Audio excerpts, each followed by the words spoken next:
जैसा मिशन बढ़ता जाता है,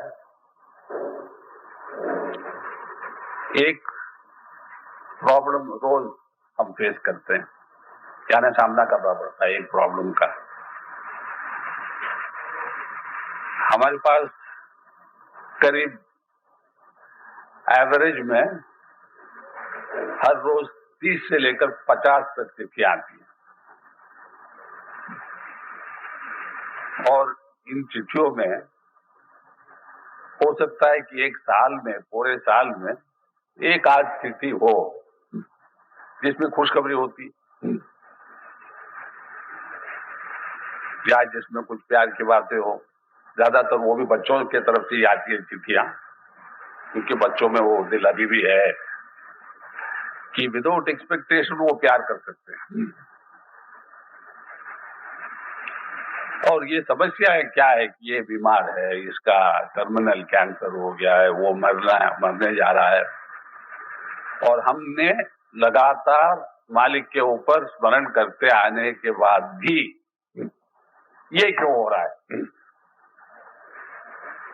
आज भी सुबह हमें किसी को जवाब देना पड़ा, कहने लगे, रोने लगी कि देखिए हमने निरंतर स्मरण बस लगा रखा था, और यही उम्मीद से कि हमारे जो कोई भी हो बच जाएंगे, परंतु वो भी मृत्यु लोक चले गए। अब इसमें शिकायत तो बहुत है, यानी शिकायत के तौर से ही वो लोग लिखते हैं कि ऐसा मालिक से हम क्या करें, बेकार आदमी है ये, जो मरते हुए को नहीं बचा सकता है, जो बीमारी दूर नहीं कर सकता है, जो अच्छे बच्चे नहीं पैदा होने देता है। आजकल हम देखते हैं सहज मार्ग में कई बच्चे ऐसे हुए हैं, कुछ न कुछ तो उनमें आपत्ति है, कुछ प्रॉब्लम्स हैं, दिल के प्रॉब्लम हो या शरीर प्रॉब्लम हो। तो ऐसा होता है, तो क्यों ऐसा होता है? जगजीत सिंह ने पूछा है एक गजल में। तो हमने देखा बाबूजी महाराज के समय में यही शिकायतें होती थी। तो बाबूजी बहुत, यानी कंपैशनेट वॉइस, कंपैशन का क्या मतलब हिंदी में लफ्ज क्या है, मीनू क्या है, कंपैशन, सहानुभूति। रोते तो नहीं थे, परंतु बहुत ही यानी दुख भरे, दर्द भरे शब्दों से कहा करते थे कि देखो जनन और मरण ये ईश्वर के हाथ में है, इस पर किसी और का हक नहीं है। कभी कभी मूड में आ गए तो ये भी कहा करते थे कि देखो लेकिन जनन और मरण के बीच में जो कुछ है उस पर हमारा अधिकार पूरा है। अब ये प्रश्न उठता है कि साहब जनन और मरण के बीच में ही तो बीमारी होती है, तो इस पर आप क्यों नहीं जरा ख्याल करते हैं? तो इसका तो एक ही उत्तर था, एक ही जवाब था, ये तो संस्कारों का भोग है, और संस्कार को भोगना हमारे लिए फायदामंद है, क्योंकि जब हम संस्कार का भोग हटा देते हैं या किसी भी तरह उससे बचना चाहते हैं, वो संस्कार बढ़ते जाते हैं। ये सब कहने की क्या आवश्यकता है आज? क्योंकि हम देखते हैं कि गुरु के प्रति जो भी कहता है कि हमारा भरोसा है, प्यार है, हम उनको मानते हैं। हमारे देश में एक बीमारी है कि वार्तालाप में हम लोग बहुत काबिल हैं, चर्चा में बहुत काबिल हैं, भाषण देने में बहुत काबिल हैं, लेकिन असलियत में हम काबिल नहीं हैं। अब जैसे प्रशंसा की जाती है गुरु की, हमारे सर्वस्व पूज्यवर, मुझे तो कभी कभी संकोच होता है, कभी कभी क्यों ज्यादा होता है संकोच, कि ये लफ्ज क्यों इस्तेमाल की जाती है। हम विदेश जाते हैं तो हमें बहुत कभी कभी जुगुप्सा भी होती है जब मियाँ बीवी आपस में प्यार की बातें करने लगते हैं। एक क्या कहें, जैसे वो कामसूत्र से उन्होंने पढ़ के निकाला है, अच्छा है इनके। ये कुछ बुरा लगता है कि पब्लिक में ये ऐसी बातें नहीं कही जाती है, उनकी संस्कृति ऐसी हो सकती है, लेकिन अपनी संस्कृति तो ऐसी नहीं है। सच बोलना पड़ता है, और सच बोलने का मतलब ये है कि जैसा हमने अपने गुरु को महसूस किया है, उस सीमा तक हम उनकी प्रशंसा कर सकते हैं, तारीफ कर सकते हैं, बोल सकते हैं पब्लिक में कि हमने देखा है कि अच्छा आदमी है, भला आदमी है, हेल्पफुल आदमी है, लेकिन बेवकूफ है। कहने का हक आपका बिल्कुल है, क्योंकि गुरु तो बेवकूफ होता ही है, नहीं तो गुरु क्यों बनता है?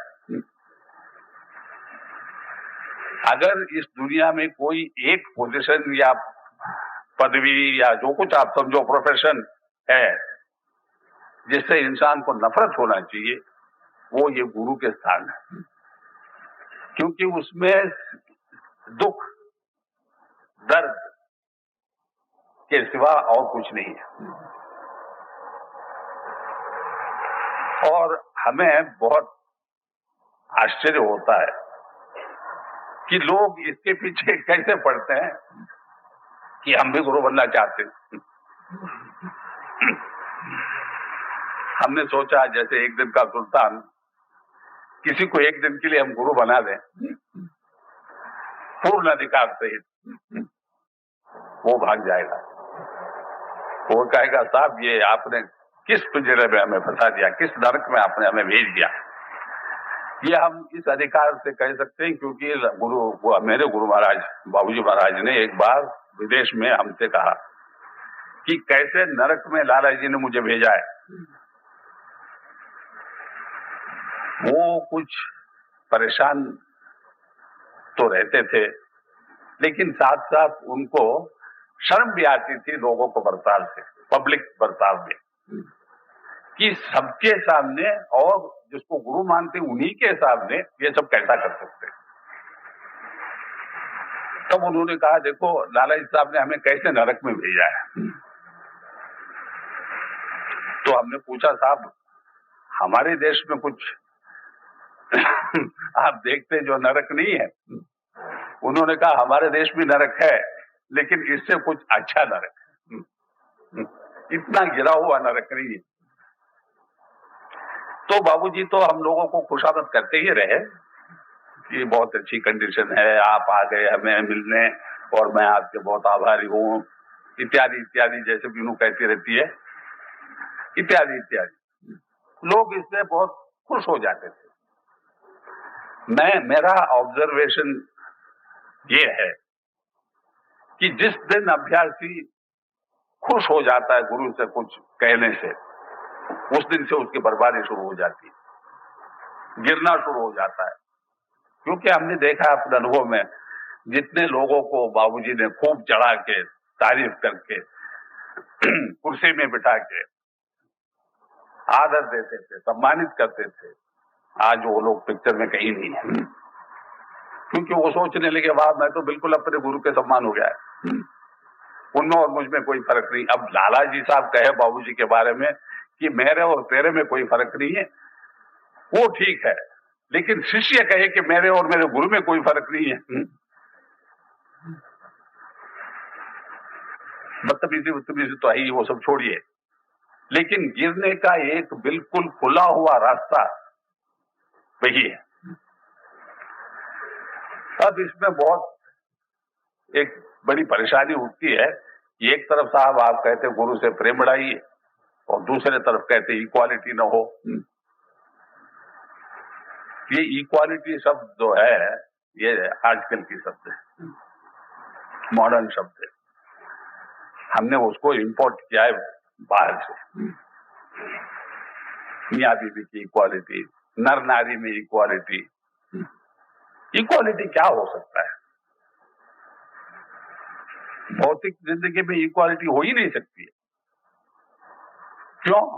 Without level of difference energy flow बंद हो जाती है। एनर्जी कहां से फ्लो होगा? जब तक क्लाइमेट अगर होना है तो कहीं सूरज गर्माना है, कहीं और ठंडगी होनी है। Without that know climate.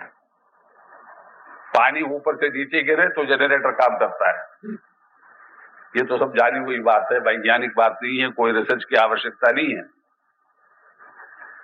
तो ईश्वर से या बालिक से अगर हमें प्रेम बढ़ाना है, साथ साथ उसमें आदर भी हमें रहना है कि ये गुरु ही हैं, इस ख्याल से हम उसको प्यार करें कि मेरे गुरु हैं। अब इसमें ये और एक मुसीबत उठ जाती है कि फिर दीवार खड़ी हो जाती है हमारे बीच में।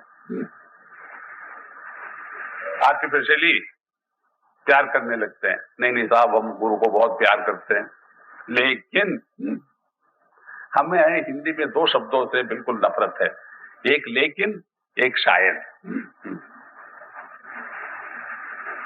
शायद ही हो जाए, ये शायद क्या मामला है, ये कहां से उत्पन्न हुआ है शब्द, हमारी डिक्शनरी में नहीं है। बाबूजी महाराज के चरणों में जब मैं पहले बार गया,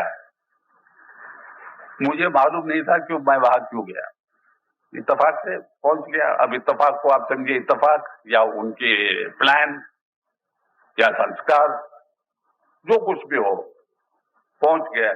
मैं स्वयं जरा कंफ्यूज रहा कि मैं यहां कैसे पहुंच गया, क्यों आया। 4, 5, 6, 7 हमें याद नहीं है, शायद 10 साल के बाद जब मैं सेक्रेटरी बन चुका था मिशन का और मुझे बाबूजी के साथ बहुत समय काटना पड़ा ऑफिशियली और अभ्यासी के रूप में, सेक्रेटरी के रूप में, ये मतभेद तो हुआ करता था।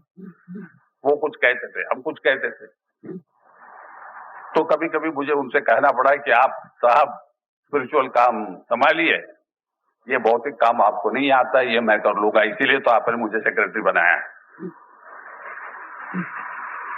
इसमें कोई घमंड की बात नहीं थी, असल में सेक्रेटरी का काम यही है, मिशन चलाना उसका काम है। कानूनन, सोशल प्रॉब्लम्स जो कुछ भी उठे, ये सेक्रेटरी का काम है। तब बाबूजी ने कहा देखो तुम नाराज क्यों। हमने कहा नाराज मैं इस कारण हूं क्योंकि जिसमें ना आपका हक है ना आप में काबिलियत है, उस फील्ड में आप क्यों उतरते हैं। आपने खुद कहा है कि 99% of my time is wasted on 5% of my work, और जो हमारे इंसान के साथ जो है काम, और फिर बेकार आप इसमें उतर के क्यों आते। उन्होंने कहा देखो मैं देखना चाहता हूं कि तुम किस खूबी से काम कर रहे हो। खुशामद तो करने वाले थे। तो मैंने कहा बाबूजी आप बड़े धोखेबाज हैं। फिर एक दिन हमें इसमें, अब कहिए लाला जी की कृपा, बाबूजी की कृपा, किसी की भी कृपा हो, हम अमेरिका में थे। बाबूजी बहुत खुश, बहुत प्रेम करते थे, प्यार करते थे, हमसे तो बहुत उनका लगाव था। हमें मालूम नहीं कि हम 1% भी उनके काबिल थे, लेकिन ये भी इत्तेफाक कहो, कृपा कहो, बरकत कहो, चीज थी। तो एक दिन बाबूजी महाराज आए, हमारे पास बैठ गए पलंग में, हाथ हमारे जैसे गले से लगते लगा के कहा देखो लाला जी साहब बहुत खुश हैं तुमसे। तो मैंने कहा ठीक है क्योंकि मैंने सोचा खुश तो होना चाहिए, हम इतने काम जो करते हैं क्यों ना खुश हो भाई, उसके स्थान में हम होते तो हम भी खुश होते हैं। तो हमने कहा ठीक है, और फिर बाबूजी ने कहा ऐसी कोई बात नहीं, मैं भी बहुत खुश हूं। हमने कहा थैंक यू मुस्कुराते हुए। फिर उन्होंने कहा देखो लेकिन लाला जी साहब ने एक बात बताई, जो हम तुमसे कहें या न कहें, अब मुझे उस फिक्र में उसने फंसा दिया लाला जी साहब ने। हमने कहा क्या बात बताइए, फिर हम कहेंगे फिक्र वाली बात है या नहीं। उन्होंने कहा कि लाला जी साहब ने हमें खबरदारी की आज सुबह कि ये पार्थसारथी के ऊपर तुम्हारा डिपेंडेंस बहुत बढ़ रहा है, खबरदार ये नहीं होना चाहिए। गुरु के ऊपर से जो डिपेंडेंस है वो शिष्य के ऊपर नहीं जाना चाहिए। अब मैं स्थगित रह गया कि मुझे तो ये कभी नहीं लगा कि बाबूजी हमारे ऊपर डिपेंडेंट है। मैंने सोचा मैं उनके ऊपर डिपेंडेंट हूं।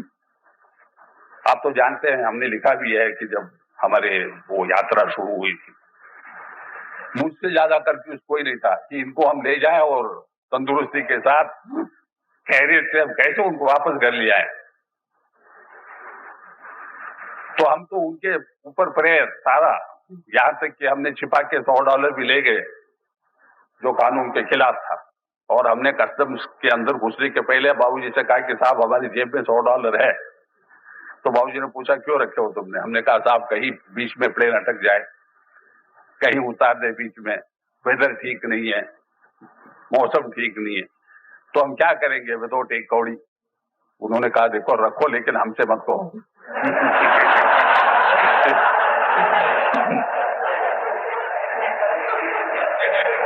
तो इतना हमारा निकट का एक एसोसिएशन था, समझिए। लेकिन उसमें एक ख्याल हमने सदा रखा कि अंग्रेजी में जो प्रोवर्ब है, फेमिलियरिटी ब्रीड्स कंटेम्प्ट, यानी आसपास या क्या कहते हैं, सहवास के कारण वो तिरस्कार, या क्या कहते हैं कंटेम्प्ट का लफ्ज क्या होता है, हाँ? वही तिरस्कार, अनादर नहीं, वो तो डिसरेस्पेक्ट है। यानी familiarity and contempt. Contempt means आखिर ये भी इंसान है, थूकते हैं, खर्राटे लेते हैं इत्यादि ना। तो हमने सोचा कि जितने लोग बहुत आगे बढ़ चुके थे, हमने उन सब में एक बात पाई कि सब बाबूजी को बूढ़ा समझते थे। वेदांती, वेदांती नहीं, वेदांती, क्योंकि बाबूजी खुद ये जोक कहा करते थे कि साहब हम तो वेदांती हो गए। दांत नहीं थे उनके, आर्टिफिशियल टीथ, तो अपने को वेदांती कहते थे। और इनमें एक किस्म का घमंड पैदा हो गया कि हम अब बाबूजी को हेल्प करेंगे उनके काम में।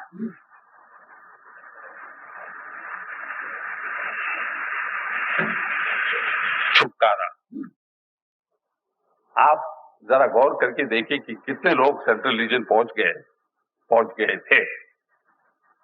और एक अवसर आया कि बाबूजी महाराज ने कस्तूरी बहन जी और मुझे बुलाकर पूछने लगे कि इसमें बात क्या है, मामला क्या है कि जिसको भी हम सेंट्रल रीजन में पहुंचाते हैं तब तक तो फौरन गिरने लगते हैं।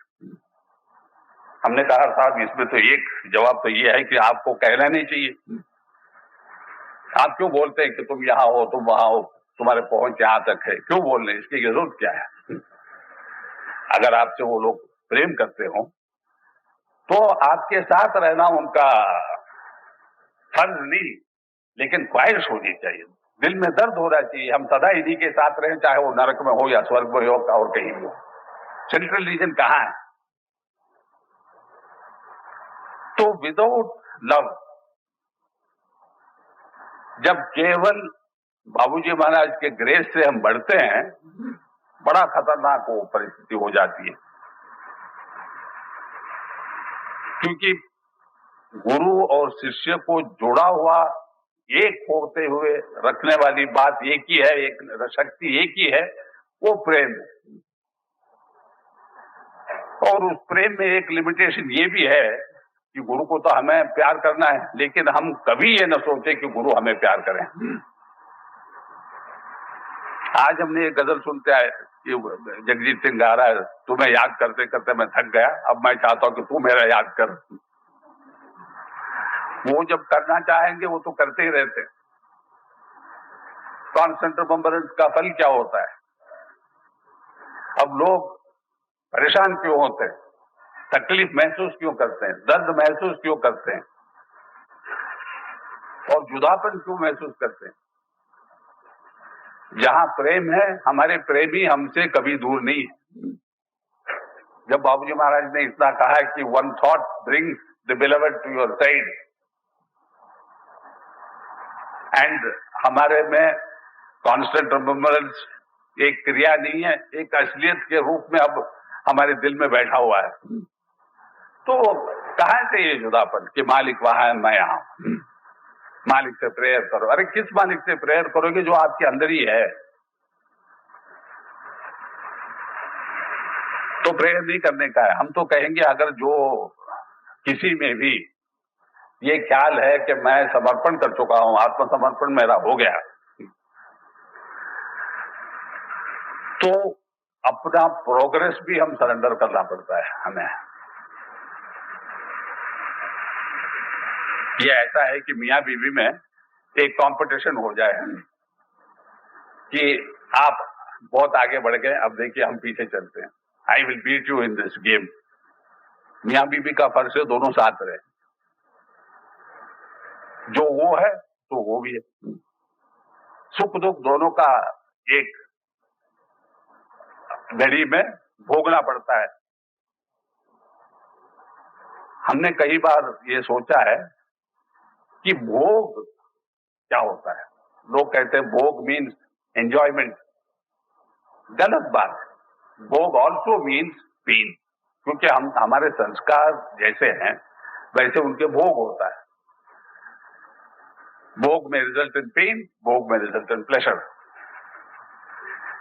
किसी के संस्कार ऐसे हैं कि उसके भोग महल में होना है तो राजा के रूप में आता है, किसी के संस्कार ऐसे हो कि उसको झोपड़ी में भोगना है, वो झोपड़ी में पैदा होता है। दोनों भोग है, लेकिन हम इस गलत फहमी में फंस गए कि भोग मीन्स एंजॉयमेंट, प्लेजर, जॉय, और हम सफरिंग के लिए तैयार नहीं है। इसीलिए हम बार बार मालिक से नाराज हो जाते हैं, गुस्सा करते हैं, पूछते हैं कि साहब आपसे कुछ नहीं हो पाए, कैसे? हमने आपको अरे आपने सर्वस्व माना, लेकिन वो बेचारे तो कभी नहीं कहा कि मैं सर्वस्व। बाबूजी महाराज ने कभी किसी के सामने नहीं कहा कि आई एम द अल्टीमेट। किसी ने कहा साहब I saw you as the ultimate today, करके हंसते थे, बस मुस्कुराते थे। एक बार इलाहाबाद में थे हम, जज साहब के घर में, कस्तूरी थी, मैं भी था, डॉक्टर वरदाचारी साहब आए थे, और कस्तूरी और वरदाचारी साहब के बीच में तर्क। बहन जी कहती थी he is almighty, ultimate. Varadachari साहब कहते थे कि जो मनुष्य के रूप में आया है अल्टीमेट का अंश अवश्य है, लेकिन वो खुद अल्टीमेट नहीं हो सकता है।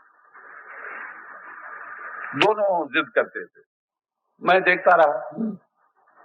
तो फिर डॉक्टर साहब ने कहा, वरदाचारी साहब ने कहा चलो बाबूजी से ही पूछते हैं। बहन जी ने कहा इसकी क्या आवश्यकता है, उन्हीं से पूछने से क्या वो जवाब देंगे? हाँ हाँ मैं अल्टीमेट हूं, कोई कह सकता है। लेकिन डॉक्टर साहब ने छोड़ा नहीं, वो कस्तूरी का हाथ पकड़ के खींच के गए बाबूजी के कमरे में। Master are you not the ultimate? अरे बड़े घमंड से, जैसे कोई जज मरीज या जो गुनाहगार है उससे पूछता है अदालत में, तुमने किया कि नहीं? तो बाबूजी महाराज हुक्का पी रहे थे, ऐसा देखा और फिर यूं मुंह मोड़ लिया। फिर डॉक्टर साहब कहते आई वॉन्ट आंसर। बाबूजी ने कहा you are the intelligent man, you are the philosopher, you decide for your yourself बाबूजी से पूछना ये एक व्यर्थ काम है कि आप क्या है, आप कैसे हैं, आप कौन है, वो कुछ भी नहीं। लेकिन हमारे लिए वो सब कुछ है। और ये सब कुछ का मतलब क्या है कि ये वो व्यक्ति हैं मालिक, जिसके चरणों में हमने केवल अपने को नहीं समर्पण किया है, लेकिन तरक्की। ये कैसा हो सकता है हमने सरेंडर कर दिया और फिर हम अपनी तरक्की के बारे में सोचते रहे? क्या मैं और मेरी तरक्की दो चीज है? कुत्ता पड़ा रहता है घर में, जब मालिक खिला दिया हो तो खा चुका। कभी कभी भोग डाला तो मालिक ख्याल करते कि अच्छा डॉली को अपने खिलाया नहीं, तो जाके खिला देते एक बार। तो ये कहां से ये शंकाएं पैदा होती कि साहब हमारी प्रोग्रेस हुई कि नहीं? अब 12 साल से हम ध्यान कर रहे हैं। अब ये गिनना कैसा कि 1 दिन हो गए, 3 दिन हो गए, 3 साल हो गए, 30 साल हो गए? किस लिए गिनना है? जिसको अंत तक मालिक के साथ रहना है, वो दिन क्या गिनेगा, घड़ी क्या देखेगा, और किस लिए? उसकी प्रगति कैसी हो सकती है? क्या एक महल में आप चक्रवर्ती के मेहमान बन के जाए और मेहमान के रूप में आपको महल में छोड़ के और कहीं चले जाए, आपको कुछ मिलेगा उस महल में? नहीं मिलेगा। और अगर वो नरक में उतरे किसी को उद्धार करने के लिए और आप उनके साथ गए, वो नरक आपके लिए नरक तो नहीं हो सकता है। तो हमारे लिए नरक कहाँ है, स्वर्ग कहाँ है? हमारे लिए केवल मालिक है, जहां वो जहां हम। इस ख्याल पर जब तक हम नहीं आते कि प्रोग्रेस है ही नहीं, प्रोग्रेस एक लफ्ज है जिससे हम धोखा खाते हैं। वो धोखा नहीं देते, हम धोखा खाते हैं। प्रोग्रेस इसमें जैसा है कि थर्मामीटर में जो ही बुखार है तो मर्क्यूरी बढ़ती जाती है, 89, 90, 91, 94, माँ बदौलत चलो डॉक्टर के पास। तो ये कैसे संस्था है, कैसे अभ्यासी हैं जो इतने असमंज आज भी हैं कि हम कहते हैं कि हम मालिक से प्यार करते हैं, अटूट प्रेम है, निरंतर स्मरण है, और फिर कहते हैं मेरा बच्चा मर गया, मेरी दादी मर गई, मेरी रानी अब टर्मिनल कैंसर पर लेटी है, आप कुछ करिए। जब हम सरेंडर कर चुके हैं, मेरी नानी भी बाबूजी की हो चुकी है, और सब कुछ जो मैंने समझा वो सब उनके हो चुके हैं। और इसमें फायदा क्या है? हम अपने घमंड में, ईगोटिज्म में हम समझते हैं कि हम अपने लोगों को हम देखभाल कर सकते हैं, सुरक्षित रख सकते हैं, उनका इलाज करवा सकते हैं। सब बेवकूफी है। हम में क्या शक्ति है कि हम कुछ करें उनके लिए? आदमी आदमी को क्या देगा, एक और गजल है जगजीत सिंह का, सुनिए उसमें। तो ये हमारी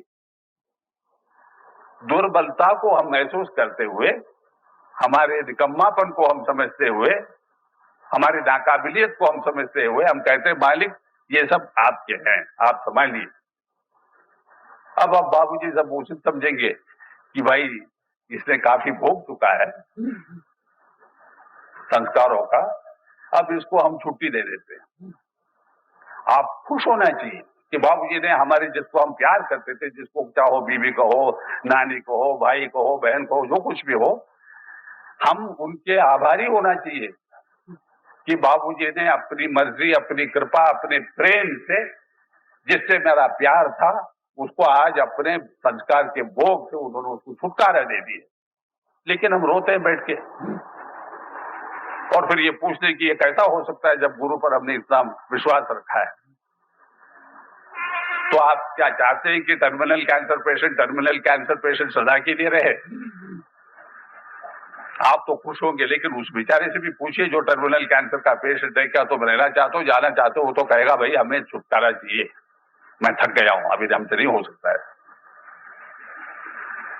तो हम अपनी छोटे दिल से हम देखेंगे, किसी का जन्म होता है, किसी का मरण होता है, लेकिन हमारे गुरु की निगाह में जनन है न मरण है। आत्माएं उनके सामने से गुजरते जाती है, कुछ इस ओर कुछ उस ओर, और उनका काम क्या है कि जो इस ओर जाने वाले हैं उनको किसी तरह इस ओर भेजें।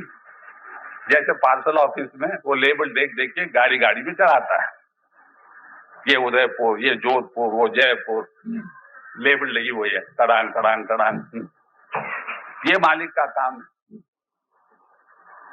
तो जो कहता है कि मैं सरेंडर कर चुका हूं बाबूजी महाराज को, ये बिल्कुल ख्याल भूल जाएं कि हम उनके प्रोटेक्शन के लिए हमने सरेंडर हुआ है, या हमने किसी के दीर्घायु के लिए हमने सरेंडर हुआ है, या हमने किसी के बिजनेस में तरक्की के लिए हमने उनके सरेंडर हुआ है।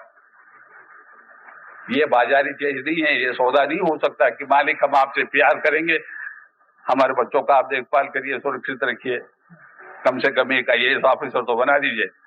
और हाँ, हमने सुनाई चीफ सेक्रेटरी की पोस्ट राजस्थान में खाली पड़ा है, आपकी कृपा तो है ही।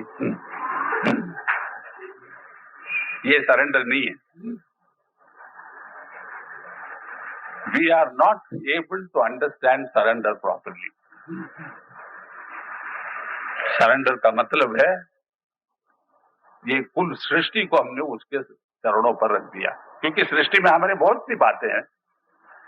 एक लड़का कहीं अमेरिका में, एक लड़की कहीं उगांडा में है, बिजनेस ऑस्ट्रेलिया में है, हेड ऑफिस तिरुपुर में है, और मैं रेगिस्तान में। बैठे बैठे हम कह रहे हैं कि बाबूजी सबका आप देखभाल करिए, याद रखिए वो हमारा लड़का है, अभ्यासी तो नहीं है लेकिन आप तो कृपा निधान है, आप तो सर्वस्व हैं, आप तो सबको प्यार करते हैं, उसका भी जरा ख्याल रखिए। This is real contempt, not of court but of master. Contempt of master का मतलब ये है कि हम मास्टर को अपने प्रेम से बांधना चाहते हैं, अपने समर्पण से बांधना चाहते हैं कि ये सौदा है मेरे समर्पण का भाग, या हम क्या कहें, कीमत ये है कि प्रत्योपकार में आप ये सब हमारे लिए करेंगे। ऐसे बहुत लोग थे, बहुत लोग हैं, ये दुख की बात है। लेकिन हम निराश तो नहीं हो सकते, क्योंकि गुरु निराश हो जाए तो फिर क्या हो सकता है। बाबूजी महाराज ने हमसे एक बार कहा कि गुरु निराश हो जाए तो सृष्टि भिन्न भिन्न हो जाएगी। उन्होंने कहा गुरु को खुश रखना अभ्यासियों का फर्ज है, क्योंकि जब वो खुश रहते हैं उनका काम परफेक्ट रहता है, दिल खोल के देते हैं। और जब वो मूडी हो जाते हैं, दुखित हो जाते हैं, निराश हो जाते हैं, फिर आप देखेंगे कि आसमान भी काला दिखता है। पूर्णमासी के दिन हो फिर भी चंद्रमा में कोई रोशनी नहीं है, तमाम अंधेरा। और जब वो फिर हंसने लगते हैं फिर सृष्टि उज्ज्वलित हो जाती है। तो बाबूजी को खुश रखना, मालिक को खुश रखना का मतलब ये नहीं कि आप उसको रसगुल्ला खिलाइए और समोसा खिलाइए, लेकिन अपने साधना में हम अटल रहे, जितने परफेक्टली हम कर सके उतने परफेक्टली करें, इस ख्याल से कि हमारे साधना का फल मालिक का प्यार नहीं है, साधना का फल है ही नहीं कुछ। अगर जैसे मीनू ने कहा उसी को मिलता है जिसको ईश्वर चाहता है। केवल ये सब हमारे जो क्रियाएं हैं, जो हम कोशिश करते हैं, प्रयास करते हैं, एक ही निगाह से, एक ही हम कहेंगे विचार से, एक ही लक्ष्य से कि मालिक की निगाह हमारे ऊपर आ जाए। तो समर्पण ये भावना है कि मेरा तो अब कुछ नहीं, मैं स्वयं अपना नहीं तो हमारा क्या हो सकता है। तो मालिक अपनी मर्जी से किसी को छुटकारा दे दी, हम उनके कृतज्ञ कि साहब हमने हमारे बाप को और 10 साल के सफरिंग से आपने हटा दिया, दूर कर दिया। ये आपकी कृपा है, ये लाला जी साहब का बरकत है। नहीं साहब 10 साल और जीते, अरे कितने साल की उम्र, 93, और भी आप चाहते हैं कि वो जिंदा रहे। तो अगर ऐसा होता कि हर बात हमारी बाबूजी मान लें तो इस दुनिया में तो मरण हो ही नहीं सकती, कोई नहीं मर सकता उसके बाद, क्योंकि हर एक प्रेयर कर रहे हैं। लेकिन ये इस सृष्टि के रीति के विरुद्ध है। यहाँ आना और जाना एक पाठशाला है, जिसमें अंदर हम आते हैं, पाठ सीखते हैं, काबिल हुए, पुरस्कार पाए तो उस ओर गए, नाकाबिल निकले तो फिर फर्स्ट क्लास से हमें शुरू करना पड़ता है। तो ये स्कूल है, वो हमारे school master, head master, principal सब कुछ वही है। लेकिन वहां अपने परफॉर्मेंस से हम तोला जाते हैं, यहाँ हमारी इंटेंशन से हम तोला जाते हैं, क्योंकि कर्मभूमि में हर एक से गलती हो सकती है।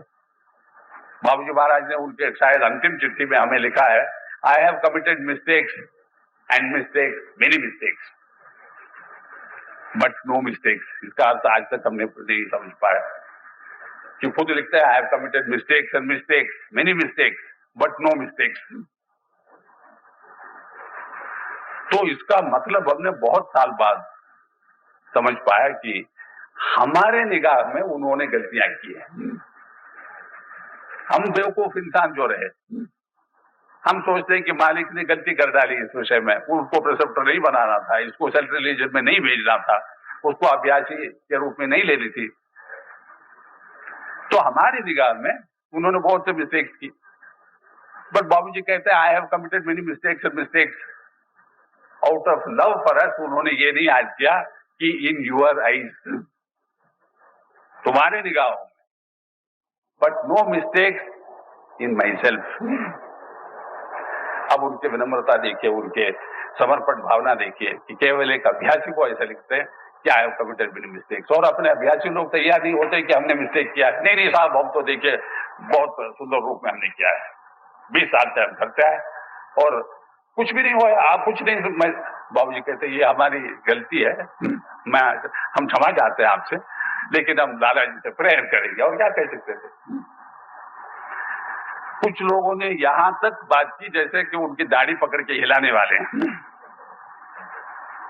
लेकिन बाबूजी अपने वो कंडीशन से कभी अपने को दूर होने नहीं दिया। बहुत प्यार भरे शब्द से कहते थे, it is my fault, I shall try to rectify, मुझसे गलती हो गई। अब अभ्यासी समझ सकता है कि उसके बारे में उन्होंने गलती की। शायद बाबूजी महाराज ये कहते थे कि तुम्हें हमने अभ्यास में सत्संग में शामिल करके मैंने गलती की। अब खुदा जाने इसका असली मतलब क्या है, लेकिन हमें सोचना चाहिए, क्योंकि गुरु जब कुछ कहता है, बोलता है, लिखता है, वो तो बड़े चालाक आदमी है। जैसे हमने शुरू से कहा है, बहुत चालाक और समझने में बिल्कुल इम्पॉसिबिलिटी है। तो इसका मतलब ये भी है कि गुरु का काम, गुरु को समझने की कोशिश न करें आप, क्योंकि समझदारी जब हम कोशिश करते हैं हासिल करने, दिमाग से हम काम लेते हैं, लेकिन असली अंडरस्टैंडिंग जो है, अंग्रेजी में अंडरस्टैंडिंग कहते हैं उसको, समझदारी को, वो अंडरस्टैंडिंग जब प्रेम पैदा हो जाए तब हम समझ सकते हैं कि अब ये गुरु ने ऐसा क्यों किया। माँ ने बच्चे को दूध क्यों पिलाई 11 बजे जब सब लोग ने 8 बजे पिला चुकी, वो माँ जानती है। नहीं, ये कैसी माँ है सत्संग में बैठ के दूध पिला रही है। अरे उस माँ को उस बच्चे का बारे में सब कुछ मालूम है, और इसके लिए तो कैलेंडर हम नहीं बना सकते, टाइम टेबल हम नहीं बना सकते। सिमिलरली गुरु क्या करने वाला है, कब करने वाला है, किसी को मालूम नहीं, ना उनको मालूम है। बाबूजी ने हमसे कहा कई बार कि भाई आज हमने बस इस विचार से बैठा कि हम टाइम स्पेंड नहीं करेंगे, लेकिन आंखें बंद करते ही देखो तवज्जो शुरू हो गई। 1.5 घंटे बिठाया। किसी को उन्होंने रोकना चाहा तो 1 पॉइंट बढ़ गए। इसका मतलब नहीं कि गुरु नाकाबिल रहे, इसका मतलब है कि गुरु के द्वारा नेचर काम करती है। जब देने का टाइम है गुरु रोक नहीं सकता है, जब देने का टाइम नहीं है गुरु दे नहीं सकता है। वो तो रिप्रेजेंटेटिव ऑफ नेचर है, वो एक माध्यम बने जिसके द्वारा हमें जो कुछ मिल रहा है वो मिल रहा है, लेकिन even he can not give जब तक वहां से इजाजत न हो कि हाँ खोलो भंडार। तो we should make ourselves fit, we should understand the real meaning of love, no expectation, nothing in return. ये ऐसा नहीं कि विदेश में जैसा प्यार है, I love you, you love me, ऐसा नहीं है। We love, that's all. हमारा फर्ज है, हमारा क्या दिल कहता है कि तुम मुझसे प्यार करो, ये एक ही है जिसको हम प्यार कर सकते हैं, और कोई प्रेम के काबिल नहीं है इस दुनिया में। बहुत लोग हमसे पूछते हैं कि साहब हमारी शादी हो गई, अब हम किससे प्रेम करें, और किसी की शादी भी नहीं हुई वो भी उसी फिक्र में फंसा है, हमारे सतबीर भैया। इसका तो आंसर स्पष्ट है, दोनों मिलके उसको प्यार करो, और उसके प्यार में आपके आपस में जो कुछ भोगना है भोगो, लेकिन प्यार तो उन्हीं का है, यहां तो केवल स्नेह का है। तो प्यार और स्नेह में बड़ा फर्क है। स्नेह इज अफेक्शन, बीबी के प्रति अफेक्शन, बच्चों के प्रति अफेक्शन, और हमारे डिक्शनरी में प्यार का अर्थ किसी ने आज तक समझा नहीं। वो कहता है आई लव माई वाइफ, लेकिन लव नहीं करता है, अफेक्शन है उसके प्रति, डिपेंडेंस है, लेकिन प्यार नहीं है। वैसे वर्षा बीबी कहती है आप उनसे बहुत प्यार करते हैं, नहीं। अगर आप बीबी हैं और प्यार करते हो अपने मर्द को, तो कैसा हो सकता है कि बीबी यहां है और मर्द यहां नहीं है? बिल्कुल ये पॉसिबिलिटी नहीं है। ये कैसा हो सकता है कि मियां शराब पी रहे हैं और आप देखते रहे और फिर सोडा भी मिला रही है? नहीं साहब, नहीं तो नाराज हो जाते हैं, सोते नहीं है, फिर दूसरे दिन जब उठते हैं सबको मारते हैं। तो केवल मारपीट से बचने के लिए आप विस्की में सोडा मिलाती देती जाती, और इसको प्यार कहते हैं। तो कैसी बीवियां है, कैसे मर्द है? तो सबको सोचना चाहिए, मियाँ को सोचना चाहिए, बीवी को सोचना चाहिए, बच्चों को सोचना चाहिए, जिसको शादी हो रही है उसको सोचना चाहिए, जो शादी रद्द करना चाहता है वो उसको भी सोचना चाहिए कि हमारे आपस में क्या है, कैसा होना चाहिए, हम किसके असल रूप में हैं। हम दोनों उनके हो चुके, अब जो होगा उन्हीं के इजाजत के अनुसार होगा। वो कहेंगे कि बच्चा हो तो बच्चा होगा हमारा, नहीं तो बच्चा नहीं होगा। नहीं साहब, हम बहुत प्यार करते हैं मालिक को, और देखिए कांस्टेंट रिमेम्बरेंस में तो हम रहते ही हैं, लेकिन ये ख्याल हमारे दिमाग में जो खोपड़ी में बैठ गया है, कांस्टेंट रिमेम्बरेंस और एक बच्चे का ख्याल खोपड़ी में सदा, तो दो चीजों का कैसा कांस्टेंट रिमेम्बरेंस हो सकता है? तो कांस्टेंट रिमेम्बरेंस अगर है तो हमें अपने इम्तिहान के बारे में, अपने होने वाले मियाँ या बीवी के बारे में, या कुछ के किसी विषय के बारे में हमें सोचने का अवसर नहीं है, मौका नहीं है, और यहाँ जगह भी नहीं। ये प्रेम गली अति सांकरी हर बार हमने सुना है, कबीर को तो सब रटते हैं उत्तर प्रदेश में, और उसको इंग्लिश ट्रांसलेशन में जैसे किम सिंह ने कहा वो भी कह देते हैं कि ये only one can walk on this path. तो वन कौन है? जब गुरु है हम नहीं, तो इसका मतलब क्या, जब गुरु है आप लोग नहीं है? इसका अर्थ, असली भावना ये है कि हमारे भाव में, हमारे दिल में केवल मालिक है, हम तो कुछ भी नहीं है। हमें ये कहने का भी अधिकार नहीं है मैं उनका कुत्ता हूं, मैं उनका सेवक हूं, मैं उनका जो कुछ भी हो वो नहीं। मेरे निगाह में मालिक के सिवा इस कुल सृष्टि में कुछ भी नहीं है। जब हम नहीं रहे तो हमारा क्या है? देखने वाला कौन है? देखता क्या है? तो हम चाहते हैं कि आप लोग जिज्ञासु जब बनना चाहेंगे तो इन विषयों पर जरा गौर करके सोचें कि क्या जो कुछ हम कहते हैं कि हम में है आज, वो असली रूप में है या नहीं। हम कहते हैं मालिक से हमारा प्यार है या नहीं, या ये एक धोखा है उनके प्यार अपने तरफ खींचने का। समर्पण हमने कर चुका है, ये सही है या नहीं। हर एक जो घर में बुलाता है बाबूजी को, कहता साहब ये तो आप ही का मकान है, और एक सेंटर में उन्होंने कहा है कि हमने इसके बारे में डॉक्यूमेंट्स भी बना दी तुम्हारे लिए बाबूजी से। तो बाबूजी आए, हमने कहा तारीफ, मुबारक हो कि आप एक मालिक हो गए। आज एक फ्लैट के हमने सुना, बहुत कीमती फ्लैट। उन्होंने कानों कान हमसे कहा उसने धोखा दे दिया हमें। 3 दिन के लिए हमें वहां रहने दिया, लेकिन फ्लैट हमें नहीं दिया। अब ये कैसा बर्ताव, ये कैसे अभ्यासी। केवल मालिक इन बातों को सह सकते हैं। इसीलिए हमने एक बार कहीं विदेश में कहा है कि अगर कोई मालिक है, वो दर्द का मालिक है, पेन का मालिक है, सफरिंग का मालिक है। खुशी, ऐश, तंदुरुस्ती, सुख भोग, इसका कोई मास्टर हो नहीं सकता है। तो master of pain is the real master, और उसमें तो हम तो सब देते हैं उनको पेन। तो उनके लिए जो खुराक है रहने का, उसकी कोई कमी नहीं है। बट अपना फर्ज क्या है? When we love somebody, we should try to reduce the pain of the one we love. लेकिन we are trying to add to it with our demands, with our ignorant foolishness, with our artificial love. तो जरा हम चाहते हैं कि इस mission में कम से कम हम नेचुरल हो जाए। नेचुरल का मतलब, भाई देखो लोग कहते हैं कि हमारे मालिक सरव से, लेकिन हमने देखा नहीं। बट लेकिन मैं उस प्रयास में लगा हूं, साधना करता हूं, एक न एक दिन तो हम उनको देख ही लेंगे। ये भरोसा है। ये भरोसा जब नहीं है तो साधना विल बी इनकम्प्लीट, क्योंकि बैठते हुए हम सोचते हैं आज कैसा होगा सिटिंग, और इस सोच में हम सिटिंग जो कुछ है उसको गायब कर दिया आपने। Because we are not meditating, we are thinking of what I will receive in meditation.